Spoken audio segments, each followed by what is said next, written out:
Assalamualaikum warahmatullahi wabarakatuh. Bertemu dengan saya, Satria Unggul Wicaksana Prakasa, dosen yang mengampu mata kuliah Hukum Internasional di Fakultas Hukum UM Surabaya. Saya akan menyampaikan satu topik penting terkait dengan hukum internasional, khususnya terkait dengan masyarakat internasional. Di dalam konteks hubungan antar negara, jika kita rujuk bahwa subjek hukum internasional itu adalah negara, yang kita sebut sebagai subjek hukum internasional yang klasik, maka dia membutuhkan relasi atau memenuhi apa yang menjadi kewajiban negara atau state obligation itu dengan negara lain. Kegiatan tersebut dapat dikategorikan atau dapat dimaksudkan bahwa antar subjek hukum internasional itu memiliki hubungan yang saling bergantung gitu ya, atau saling memiliki ketergantungan. Dan itulah yang kemudian melahirkan atau menginisiasi dari eksisnya hukum internasional sampai kapanpun, seperti itu. Jika kita membicarakan masyarakat internasional, jelas yang memiliki personalitas sebagai subjek hukum internasional tertinggi ialah negara. Di dalam konteks masyarakat internasional sering kita mengkategorisasi bahwa yang disebut subjek atau yang disebut pihak yang memiliki kewenangan atau memiliki personality yang lengkap untuk melakukan hubungan internasional ialah negara. Namun dalam perkembangannya kemudian lahirlah atau muncullah organisasi internasional, salah satunya PBB yang terbesar di seluruh dunia. Kemudian ada Takhta Suci Roma, kemudian ada ICRC, lalu juga ada kelompok pemberontak atau kita sering sebut sebagai belligerent, dan termasuk dalam perkembangan terbaru adalah individu sebagai subjek HI. Namun saya ingin memberi stressing di poin pembahasan saya tentang masyarakat internasional ini, kita masukkan atau kita kelompokkan negara. Dalam hal ini adalah state relation. Seperti yang kita ketahui bahwa di antara entitas yang kita sebut sebagai subjek hukum, dalam hal ini adalah hukum internasional, itu memiliki tingkat ketergantungan yang tinggi dengan subjek hukum atau dalam hal ini adalah subjek hukum internasional yang lain. Artinya, dalam konteks ini, hukum internasional hadir sebagai dasar untuk mengatur hubungan antar subjek hukum internasional yang saya sebutkan tadi agar dapat berjalan dengan baik dan mengedepankan nilai-nilai hukum internasional yang berlaku universal. Inilah yang kemudian menjadi basis sosiologi masyarakat internasional. Artinya bahwa negara itu ibarat individu. Dia membutuhkan entitas yang lain di dalam memenuhi hak dan kewajibannya, di dalam memenuhi berbagai macam kebutuhannya. Yang kita kategorisasi kebutuhan negara itu sangat banyak, mulai dari kebutuhan hulu sampai ke hilir, mulai dari konteks diplomatik, mulai kemudian energi, lingkungan hidup, sampai kepada hubungan yang sangat mikro seperti itu, misalkan hubungan ekonomi dan lain sebagainya. Maka disadari atau tidak, negara tidak boleh mengunci diri, negara tidak boleh bersifat eksklusif, sehingga negara tidak memiliki atau tidak berkehendak untuk melakukan hubungan dengan negara lain. Kawan-kawan, yang perlu diingat adalah itu merupakan watak dari suatu entitas. Dia tidak bisa terlepas dari entitas yang lain. Sama halnya dengan negara, jika negara kemudian tidak melakukan hubungan, dalam hal ini kerjasama, dalam hal ini hubungan saling menguntungkan, hubungan yang kemudian berdampak kepada pemenuhan hak-hak dasar warga negaranya dan lain sebagainya, maka kita anggap negara tersebut adalah negara yang merintangi kodratnya sebagai subjek hukum internasional. Ambil contoh beberapa negara yang kemudian mengeksklusi diri atau bahkan bisa dikategorikan negara ini dalam tanda petik bandel, yang kemudian banyak negara yang tidak ingin melakukan hubungan dengan negara tersebut. Atau justru negara tersebut yang kemudian tidak berkehendak untuk melakukan hubungan dengan negara lain. Anggaplah Korea Utara misalkan. Tetapi sebanal Korea Utara sekalipun, dia membutuhkan negara yang namanya Tiongkok sebagai mitra koalisi yang paling dekat dalam hal memenuhi kebutuhan dasar warga negaranya. Walaupun hampir sebagian besar negara di seluruh dunia kemudian menutup diri untuk melakukan kerjasama dengan Korea Utara, seperti itu. Termasuk jika kita membicarakan dalam hal konteks hubungan Iran dengan berbagai negara lain, yang itu kemudian mengalami kendala, mengalami hambatan karena kemudian dikucilkan dan lain sebagainya. Tapi kemudian Iran juga tidak bisa lepas dari konteks hubungannya dengan negara lain seperti Rusia dalam hal pemenuhan hak-hak dasar warga negaranya, dalam hal pengembangan senjata nuklir dan lain sebagainya dan lain sebagainya. Kawan-kawan, inilah yang menjadi basis dasar sosiologi masyarakat internasional. Sehingga masyarakat internasional dapat dikategorikan sebagai kelompok atau dia bergantung dengan negara lain, layaknya sebagai subjek hukum yang lain atau zon politikon seperti itu.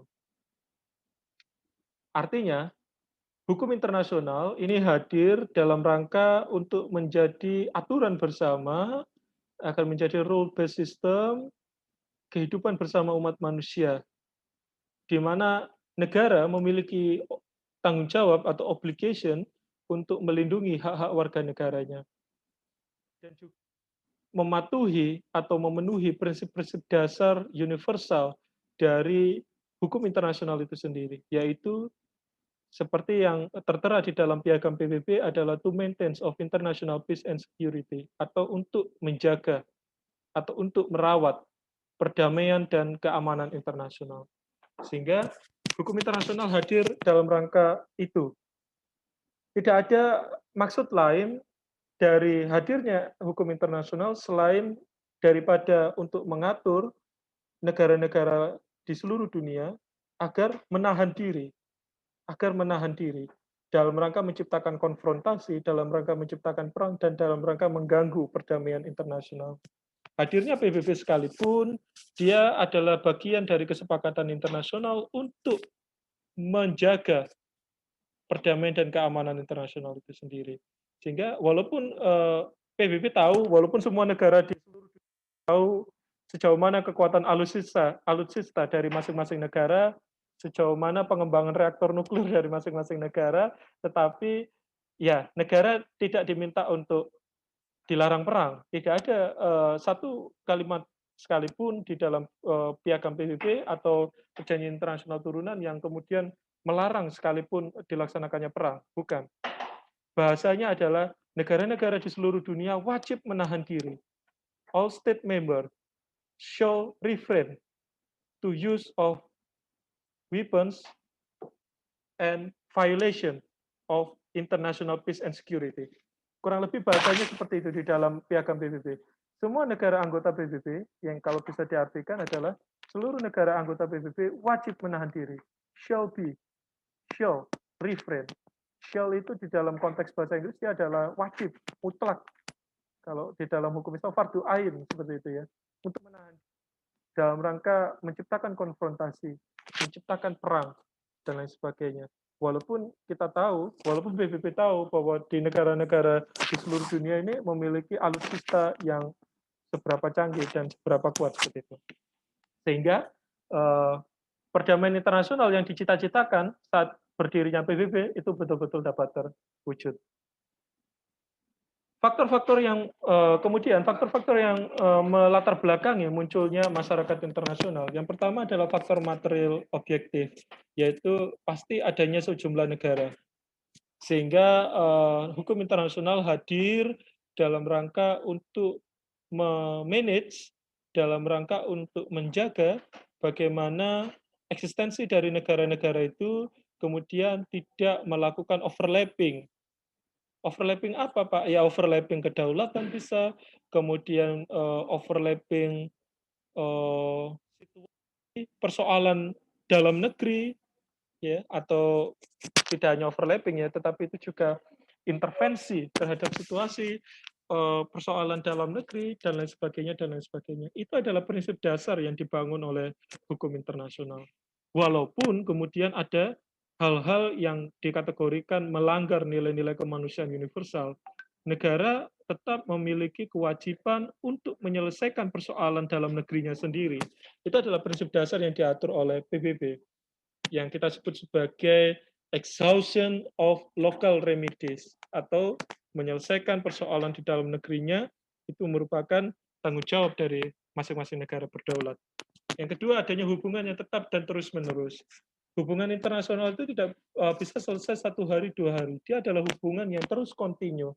Selama perdamaian dan keamanan internasional tetap terjaga, selama banyak kebutuhan negara yang perlu dipenuhi, selamanya exchange movement atau pergerakan manusia dari satu negara ke negara lain, maka dalam konteks ini hukum internasional dan masyarakat internasional itu menjadi satu kesatuan dan tidak dapat dipisahkan.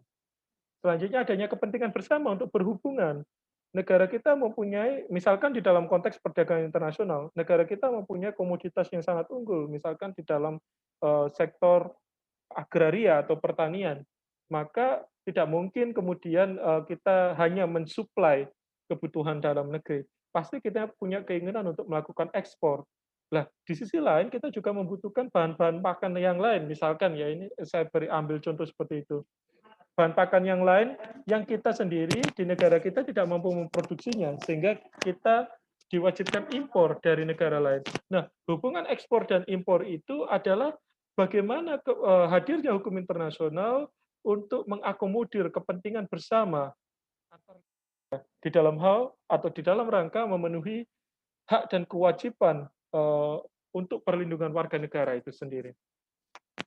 Yang selanjutnya adalah terjaminnya kepastian hukum dalam mengatur hubungan tersebut, sehingga penggunaan kekerasan, penggunaan paksaan, ancaman, dan teror di dalam rangka untuk menyepakati kesepakatan internasional itu sesuatu hal yang betul-betul dilarang.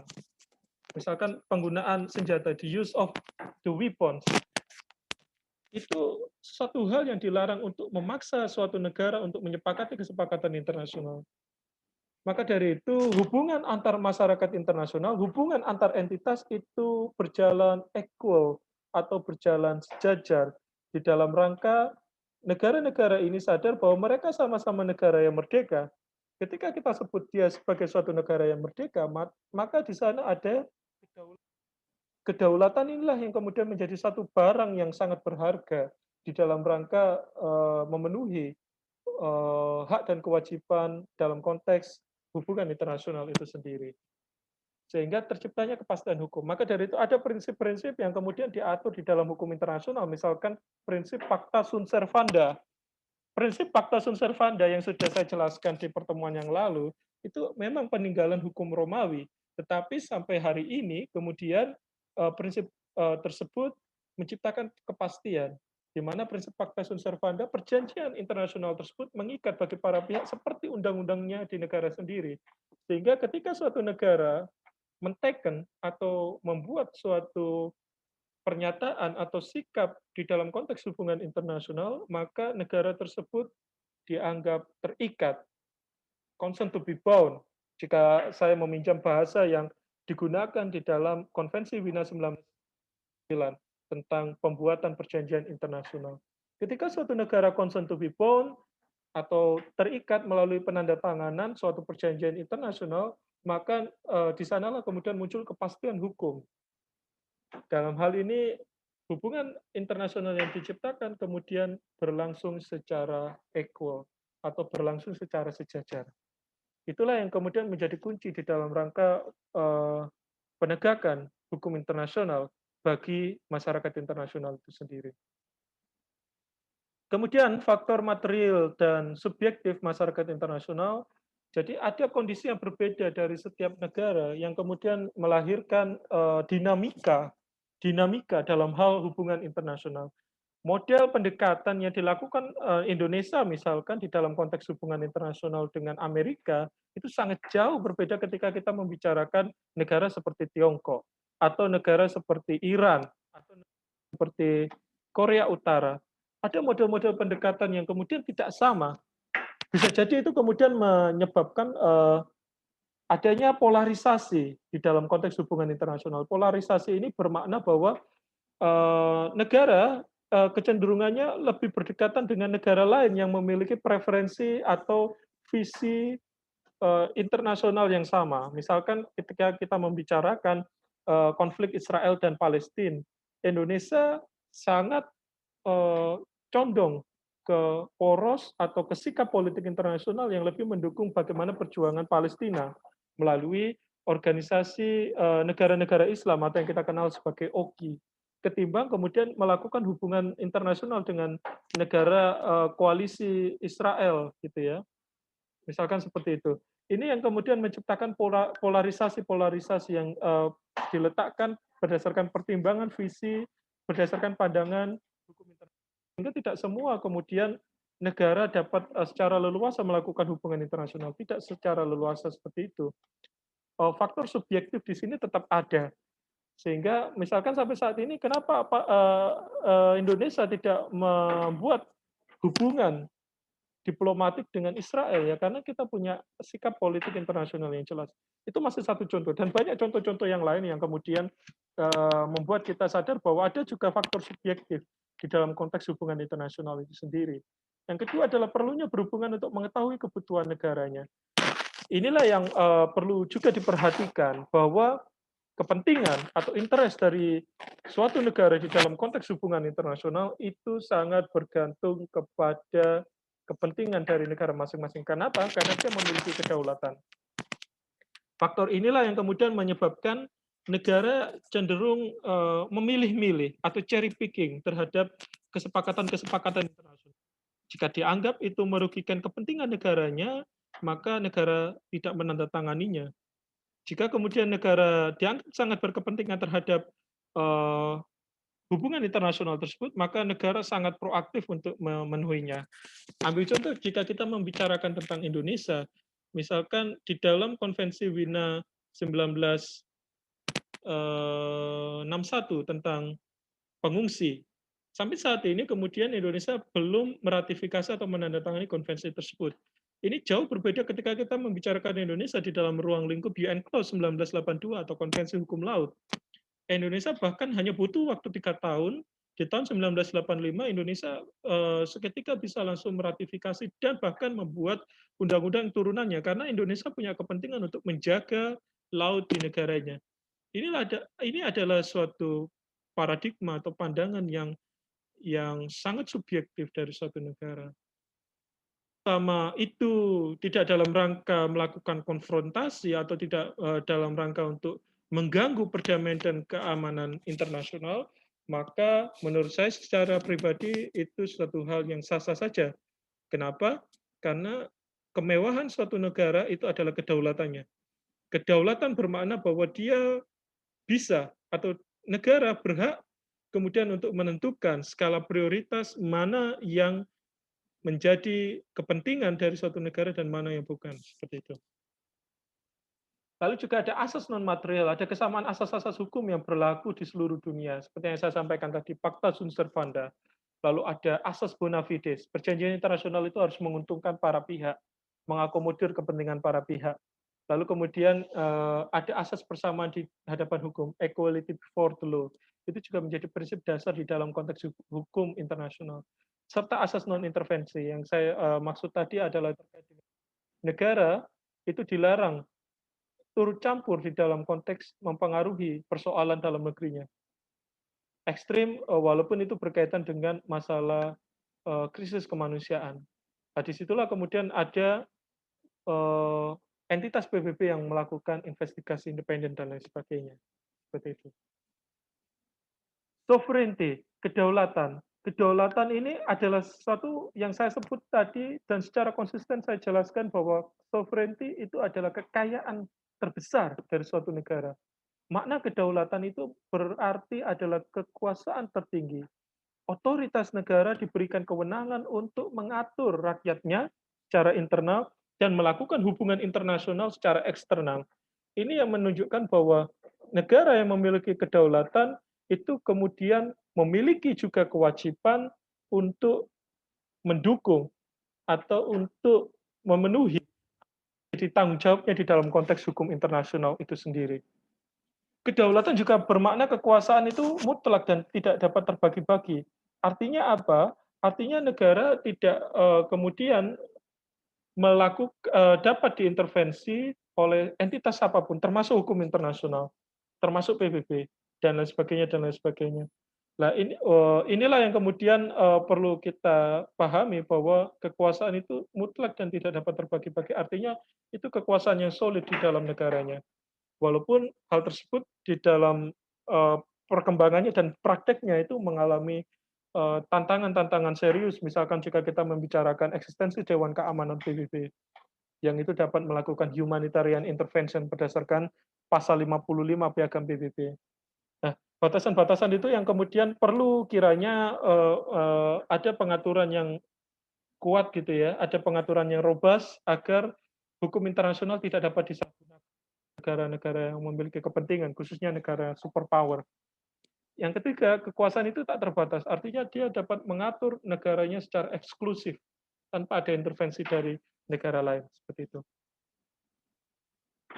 Tetapi yang perlu diingat, kedaulatan itu tidak kemudian membuat suatu negara itu bertindak serampangan, melebihi hal-hal yang dianggap bertentangan oleh hukum internasional. Kenapa? Karena kekuasaan itu terbatas pada wilayah negara yang memiliki kekuasaan. Kedaulatan itu terbatas pada ruang dan waktu tertentu. Dan kedaulatan itu akan berakhir jika di mana ada kedaulatan negara lain dimulai. Sehingga kedaulatan itu hanya eksklusif berlaku di wilayahnya.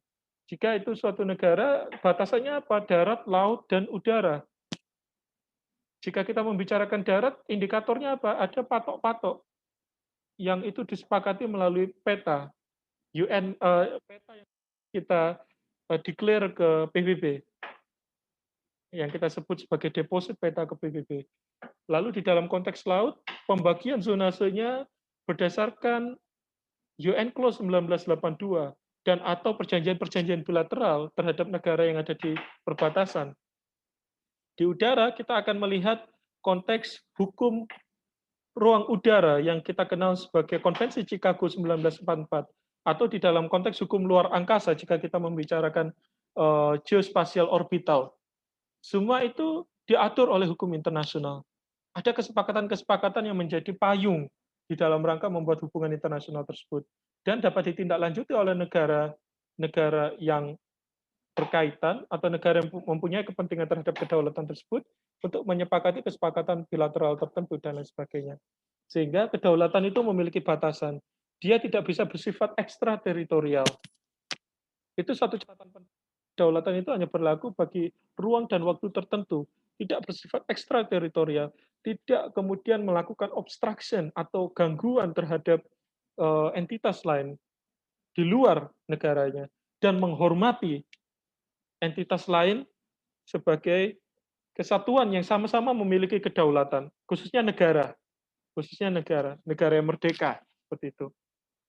Dan itulah yang kemudian menjadi dasar di dalam konteks hukum internasional, bahwa ini catatan saya terakhir, bahwa hukum internasional itu diletakkan kepada hukum yang bersifat koordinasi, artinya hukum yang berdiri di atas negara-negara yang berdaulat, bukan tertib hukum yang bersifat subordinasi, artinya ada hukum di atas hukum, seperti itu.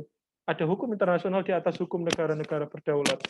Hukum internasional akan bergantung kepada komitmen politik internasional dan kehendak dari negara-negara yang berdaulat itu untuk menyepakati kesepakatan internasional yang ada.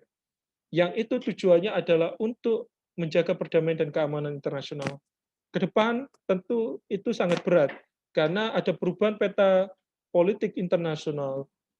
Kalau dulu kita membicarakan blok barat dan blok timur, setelah selesai perang dingin, maka sekarang ada suatu entitas yang baru, yaitu yang kita kenal sebagai kemenangan kapitalisme. Tetapi apakah itu hanya berdiri sendiri? Tidak. Tantangan ke depan akan semakin berat.